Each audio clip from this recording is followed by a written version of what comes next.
cyari ikibazo kigiye gusa. Imyaka 31 yari itambutse, Brigadier General Gakwerere Jean Baptiste akomeje kwishayisha mu mashyamba ya Kongo. Imyaka 31 yose abarizwa mu mutwe wa FDLR, umutwe ubarizwamo abajenosideri basize bahekuye u Rwanda. Gakwerere Jean Baptiste yasize akoze jenoside yakorewe abatutsi. Bivugwa ko yishe umugabekazi w'u Rwanda Rosela Gicanda ku itariki 20 Mata mwaka w'1994. Bityo we na bagenzi be bahita bahungira muri Kongo. Brigadier General Gakwerere Jean Baptiste uyu munsi wa none akaba yatawe muri yombi, akaba yacakiwe n'ingabo za M23 zikamushyikiriza ingabo z'u Rwanda kugira ngo zimujyane mu nkiko ajye kuryozwa ibyo yakoze. Akurikiranweho uruhare yagize muri jenoside yakorewe abatutsi muri Mata 94. Bivugwa ko ari we wishe Rosela Gicanda ku itariki 20 Mata 1994, ndetse n'ibindi byaha byose yagirizwa FDLR yaba yarigeze ikora itera u Rwanda. Ibyo nabyo byamuhama akabihanirwa n'amategeko mu gihe inkiko zakoze akazi kazo. Ariko undi Rosela Gicanda ni muntu ki? Uyu munsi wa none kigiye kugaruka ku buzima bwa Rosela Gicanda. Muri iki kiganiro uraza gusobanukirwa ubuzima bwa Rosela Gicanda, uko yaje kurongorwa n'umwami, uko yaje gupfa muri jenoside yakorewe abatutsi, ndetse n'abagize uruhare mu kwicwa kwe. Iki ni ikiganiro cya muntu mucyumva kandi kigatambuka kuri The Source TV Rwanda. Cyo wakibateguriye kandi nkaba ngiye kukibagezaho. Nitwa Aishaki Aridosi. Mbahaye ikaze.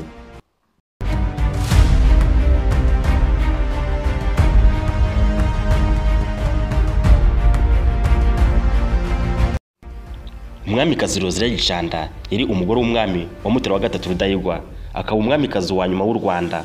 Yavukiye i Rwamagana mu 1928, akaba yari umukobwa wa Martin Gatsinzi na mama we Makwindigiri Christiane.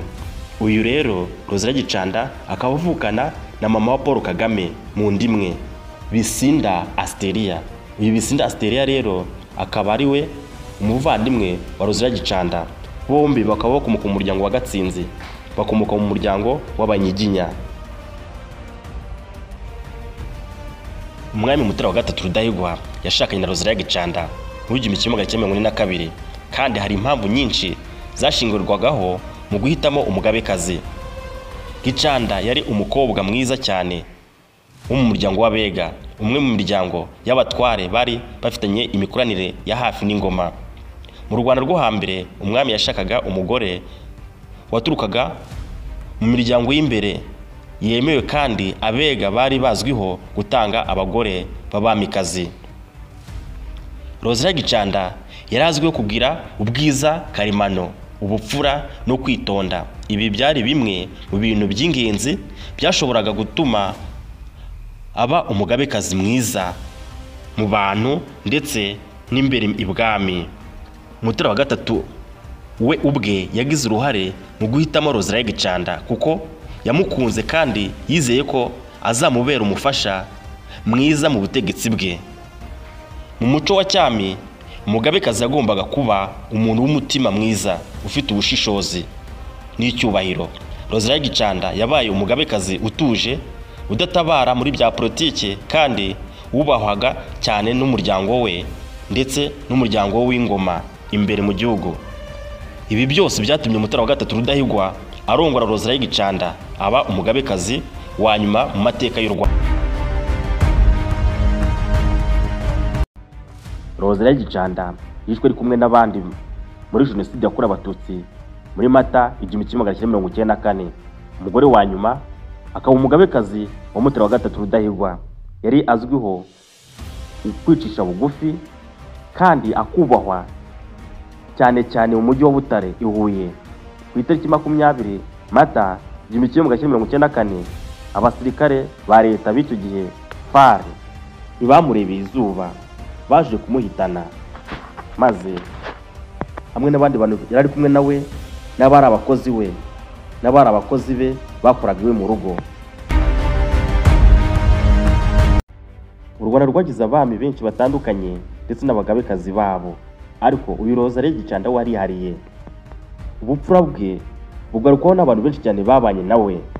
Gicanda warebanaga impuhwe agasekana ubwuzu, akaganiriza benshi cyane babaga bamushagaye baje kumureba, akaba biganza bitanga bititangira itama, uje wese akamufungurira uwagiraga ibwami. Abanditsi b'amateka ndetse n'abahanzi bagiye bamugarukaho. Cecile Kayirebwa yamuhimbiye indirimbo nziza ayita Nyange muharakeye, Cyunga miryango, Ihogoza ry'Icyeza, Nyir'uburanga nyir'igikundiro,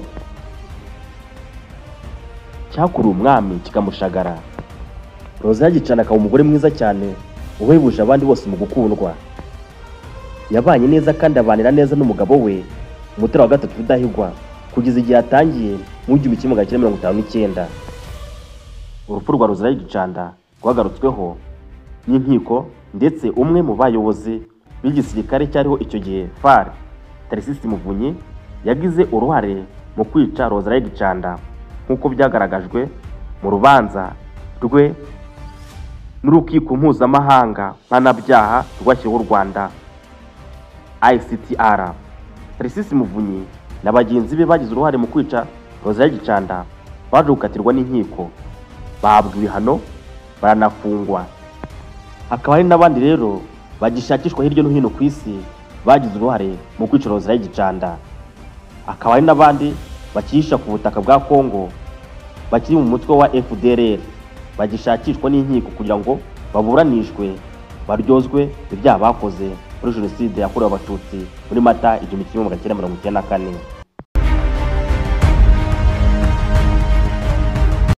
Nanzuye iki kiganiro uyu munsi barimo tugaruka ku buzima bwa Rose Gicanda. Ikiganiro cya none ntaho tugisubikiye ucyumva kandi kigatambuka kuri The Source TV. Njye nitwa Aisha Ardos. Nanzuye iki kiganiro uyu munsi barimo tugaruka ku buzima bwa Rose Gicanda. Ikiganiro cya none ntaho tugisubikiye ucyumva kandi kigatambuka kuri The Source TV. Njye nitwa Aisha Ardos.